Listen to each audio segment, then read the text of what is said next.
Praise the lord. దేవుని నామానికి స్తోత్రములు. ఈరోజు దేవుని మాట కీర్తనల గ్రంథం 5వ అధ్యాయము 11వ వచనం. నిన్ను ఆశ్రయించి వారందరూ సంతోషించెదరు, నీవే వారిని కాపాడుదు కనుక వారు నిత్యము ఆనందధ్వని చేయుదురు. ఆమెన్.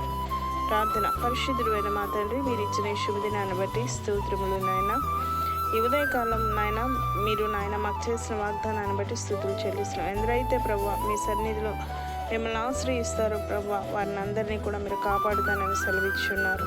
అయా, మిమ్మల్ని ఆశ్రయించిన ప్రతి వారు కూడా మీ సన్నిధిలో ఎటువంటి శోధనలు వేదనలు ఉన్నప్పటికీ కూడా ప్రభువా వాటన్నిటి నుండి దూరపరిచిన ఆయన మీ సన్నిధిలో అయా నిత్యమైన ఆనందం సమాధానం మీరు ఇచ్చినందుకు స్తోత్రాలు చెల్లిస్తూ ఈ వాగ్దానం నాయన ఇంకా ఎందరికో నాయన లేక నా ప్రభు నశించిపోతూ ఉన్నారు. అట్టి వారిని కూడా మీ కృపలో ఆకర్షించుకోమని యేసు నామములో ప్రార్థిస్తున్నాం. ఆమేన్.